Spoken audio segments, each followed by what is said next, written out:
Hello, my dear student. How are you? I am fine. Well. I was not speaking terms with you after a long time, but I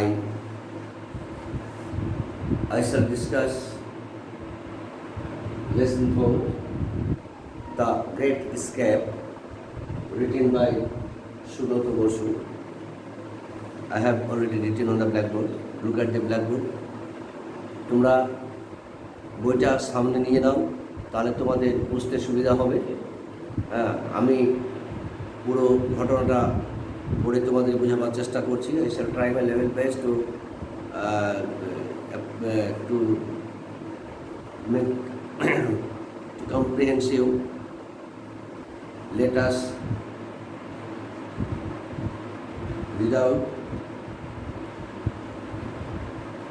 start.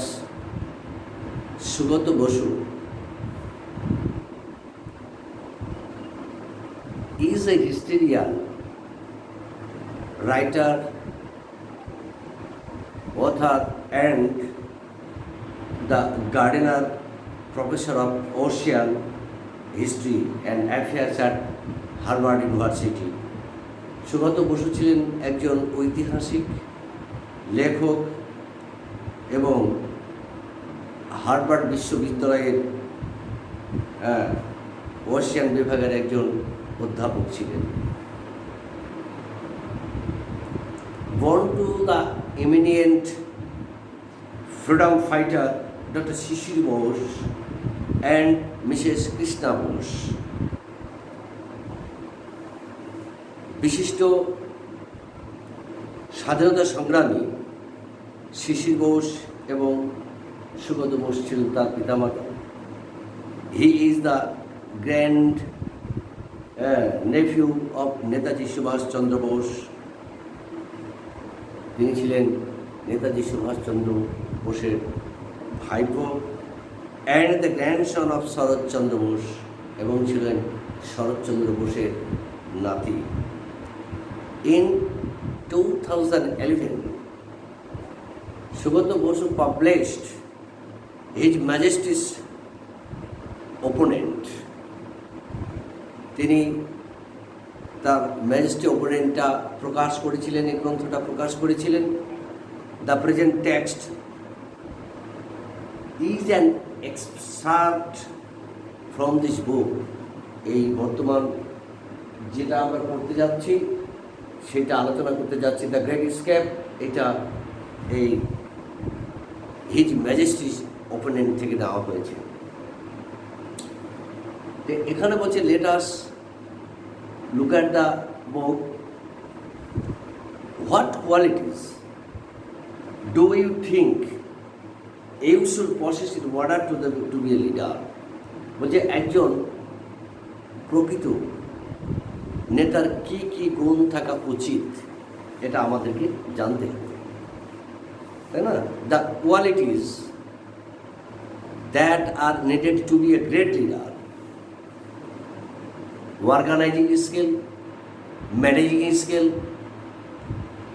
Mental strength, power to encourage and influence other people, ability to work in a group and also guide other group members in need. বলছে একজন স্বাধীনতা সংগ্রামীর সাংগঠনিক দক্ষতা থাকতে হবে, সাংগঠনিক দক্ষতা,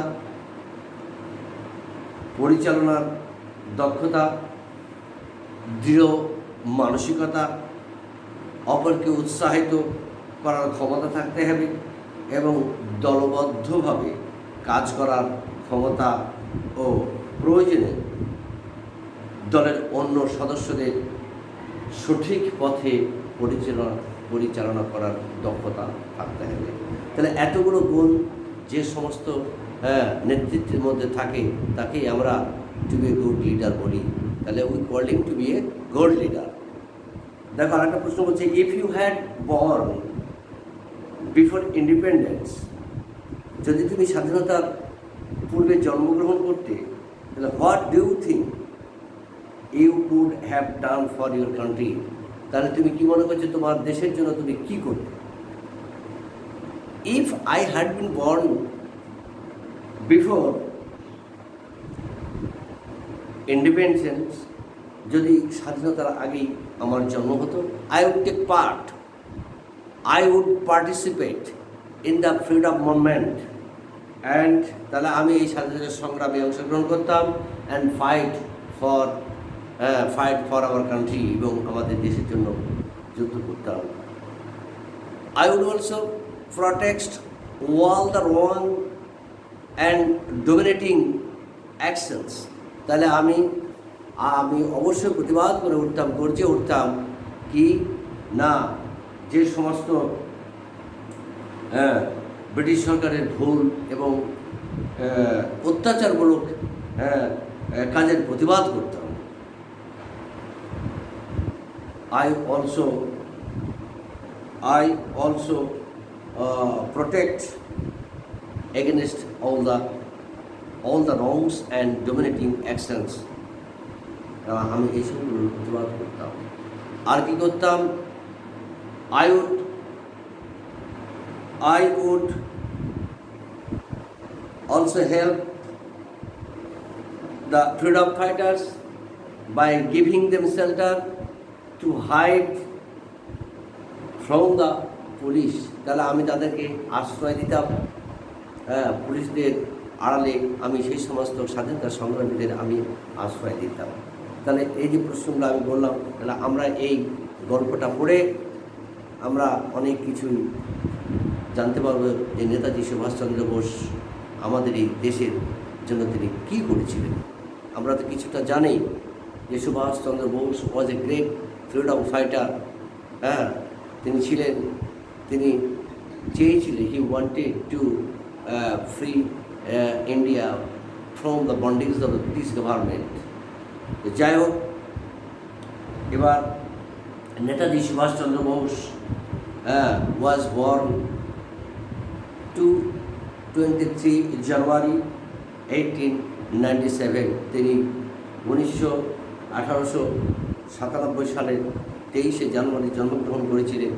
হি was one of the most famous Indian nationalist leaders. তিনি ছিলেন একজন বিখ্যাত আন্তর্জাতিক leader who fought for Indians independence. তিনি যুদ্ধ করেছিলেন ভারতের স্বাধীনতার জন্য, from the British rule, British শাসন থেকে তিনি মুক্ত করার জন্য। টু দিস পারপাস, এই উদ্দেশ্যে he founded the Indian National Army, তিনি ইন্ডিয়ান ন্যাশনাল আর্মি গড়ে তুলেছিলেন, which included a women's regiment too, যদি সেখানে মহিলা সংগঠনও ছিল। ইন 1941, 1941 সালে the British government put Subhas under house arrest. British government তাকে গৃহবন্দী করেছিলেন। That is confined him in his own house, তাকে তার নিজের বাড়িতে আবদ্ধ করে রাখা হয়েছিল। The following narrative describes the exciting and courageous escape of Subhash Bose from the clutches of the British to continue his struggle for India's freedom. অর্থাৎ তিনি কি বলছেন যে এই সুভাষচন্দ্র বোস আমাদের এই স্বাধীনতা করার জন্য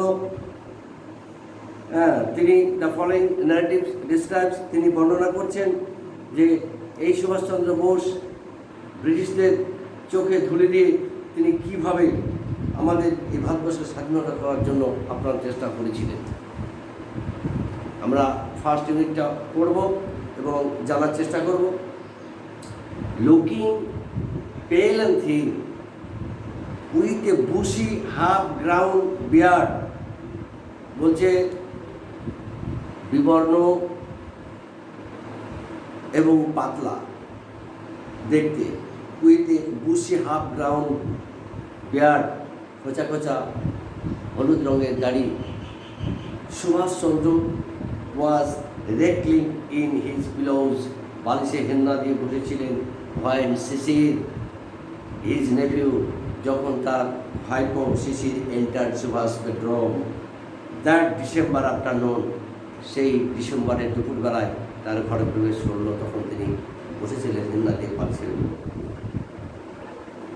Subhash made him sit to his right on the bed. বিছানার ডান দিকে তাকে বসতে বললেন। লুকিং ইন্টেন্সলি শিশির এবং উদ্দেশ্য প্রণোদিতভাবে তার দিকে তাকিয়ে he said, তিনি বললেন, can you do some work for me? তুমি কি আমার জন্য কিছু কাজ করতে পারবে? শিশির নোডে মাথা নাড়িয়ে সম্মতি তাকে জানানো। The task as it turned, কাজটা ছিল কঠিন। কি? The task was to help plan and carry out Subhash escape from India. সুভাষচন্দ্রকে এই ভারত থেকে কীভাবে তাকে পালিয়ে যাওয়ার জন্য পরিকল্পনা গ্রহণ করবে, এই নিয়ে কাজটা ছিল তার, যে তাকে কীভাবে ভারতবর্ষ থেকে সরিয়ে দেওয়া যাবে। শিশির would have to drive his uncle. Shishir would have to drive his uncle in the dead of the night to a railway station from station far away from Calcutta. Kolkata থেকে শিশির তাকে মধ্যরাত্রে গাড়িতে করে চালিয়ে নিয়ে একটা স্টেশনে তাকে পৌঁছে দিতে হবে, এই ছিল তার কাজ। From his uncle's residence, বাবা কাকার বাসস্থান থেকে, তার বাসস্থান অ্যাট এলগিন রোড, তাহলে কাকার বাসস্থান এলগিন রোড থেকে শিশির ওয়াট ব্যাক দ্যাট নাইট, ওই রাত্রেই হেঁটে চলে এলেন টু হিজ ওন হাউস, তার নিজের বাড়ি, at 1 Woodburn Park in the state of wonderer and subdued excitement, মানে খুব গোপনে, ঈশ্বরের সঙ্গে খুব গোপনে চুপিসারে তিনি তার বাড়ি এলেন। The police were looking watch on Subhash house, police সুভাষচন্দ্রের বাড়ির উপর লক্ষ্য রাখছিল। যদিও it was normal for the nephew, যদিও এটা স্বাভাবিক ছিল ভাইপোর কাছে to visit and ailing Subhash uncle, তার অসুস্থ বাবাকে সাক্ষাৎ করার একটা স্বাভাবিক নিয়ম ছিল। Subhash had an additional excuse, তার একটা অতিরিক্ত সুবিধা ছিল ফর মিটিং হিজ নেফিউ, তার ভাইপোর সঙ্গে সাক্ষাৎ করার একটা সুবিধা ছিল। Sisir was good at operating the radio, Sisir কিন্তু এই রেডিওটা খুব সুন্দরভাবে চালাতে পারতেন। হি হেল্প সুভাষ, তিনি সুভাষকে সহযোগিতা করেছিলেন। লিসিং টু ফরেন ব্রডকাস্ট, বিভিন্ন দেশের বাইরের দেশের সমস্ত সংবাদগুলো যাতে রেডিও থেকে শুনতে পায়, এই জন্য শিশির তাকে গিয়ে বাড়িতে গিয়ে ওই রেডিওটাকে অপারেটিং ভালোভাবে করতে পারতেন। Subhas and Sisir discussed various means of escape, Subhas এবং শিশির দুজনে আলোচনা করেছিলেন কীভাবে পালিয়ে সবার আড়ালে পালিয়ে যাওয়া যায়, এই বিষয়ে আলোচনা করেছিলেন। ফাইনালি অবশেষে দে ডিসাইডেড, তারা সিদ্ধান্ত নিল টু ড্রাইভ আউট, তারা বেরিয়ে যাবে in the most normal fashion through the main gate, মানে স্বাভাবিকভাবেই প্রধান গেট দিয়ে, প্রধান দরজা দিয়ে তারা বেরিয়ে যাবে। শিশির ওল্ড এ জার্মান কার, শিশিরের নিজের একটা জার্মানি গাড়ি ছিল, কল দ্য ওয়ান্ডারার, সেই গাড়িটার নাম রাখা ছিল, সেই গাড়িটাকে ওয়ান্ডারার বলে বলা হতো, হুইচ যেটা he and Subhas choose for their journey, তাদের এই যাত্রাপথে এই গাড়িটাকে শিশির এবং সুভাষ সিদ্ধান্ত এই গাড়ি দিয়েই তারা ভারতবর্ষ ত্যাগ করে চলে যাবে, বাড়ি থেকে বেরিয়ে যাবে। এবার আমরা তো গল্পটা পড়লাম, এবার গল্পটা পড়ার পর যে 1 নম্বর ইউনিটটা আছে, এই 1 নম্বর ইউনিটটা আমাদেরকে দেখতে হবে। কি আছে পড়ো, বলছে rearrange the following sentences in the correct order and put the numbers in the given boxes। অর্থাৎ এটাকে ভালো করে পড়ে নাম্বার অনুযায়ী সেটাকে সাজাতে হবে, ঘটনাটা পরপর আমাকে সাজিয়ে নিতে হবে। এখানে 6টা বাক্য দেওয়া আছে, প্রথম বাক্য কোনটা হবে সেটা আমাকে দেখতে হবে। দেখো 2 নম্বরটা, শিশির এন্টার্ড সুভাষ বেডরুম। শিশির সুভাষের বেডরুমে প্রবেশ করেছিল দ্যাট ডিসেম্বর আফটারনুন, এটা 1 নম্বর বাক্য। তারপর দেখো, Sisir was to help plan and carry out Subhash escape from India. Subhash, Sisir তাকে সহযোগিতা করতে চেয়েছিল, was to help plan and carry out, এই তার এইটা হচ্ছে 2 নম্বর। এবার তারপরে কোনটা, এবার দেখো 3 number, Sisir would back to his own house. নিজের বাড়ি ফিরলেন in a state of the wanderer and excitement. 4 number, the police were keeping a watch on Subhash house. 5, Subhash nephew helped him listen to the foreign broadcastings। 6, 1 নম্বরটা 6, Subhash and Shishir choose the wanderer for the journey। তাহলে আমাদের পড়লে, ঘটনাটা পড়লে আমরা এটাকে সুন্দরভাবে সাজিয়ে নিতে পারবো। এবার 2 নম্বর ইউনিটটা দেখো, complete the following sentences which information from the text. এখানে শূন্যস্থান পূরণ করতে হবে। On a December afternoon, Sisir, এখানে আমাদেরকে বোঝাতে হবে Sisir went to visit Subhash his uncle and entered his bedroom. আবার বলি, on a December afternoon Sisir went to visit Subhash his uncle and entered his bedroom. The task that Subhash gave Shishir was to help plan and carry out Subhash's escape from India. 3, One Woodburn Park was Shishir's residential address। এই Woodburn পার্কটা কে ছিল না, শিশির's residential address, শিশিরের বাসস্থান। The escape plan of Subhash and Shishir was to drive out in the most natural fashion through the main gate in the destination in the darkness of the gate, in the darkness of the gate। আমরা এটা পড়লাম। এখানে 3 নম্বরে বলেছে, why did Subhash and Shishir as their plan of escape described to drive out in the most natural fashion through the main gate।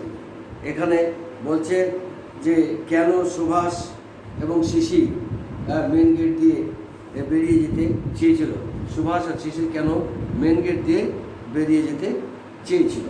আমরা এই যে প্রশ্নটা আছে, আমরা এই প্রশ্নের উত্তর নিশ্চয়ই আমরা আগে পড়ে নিই, তারপরে আমরা এই প্রশ্নের উত্তর আমরা লিখব এবং ছোট ছোট প্রশ্ন আরও আমি তোমাদের দেব, সেই সব প্রশ্নের উত্তরগুলো তোমরা দেবে।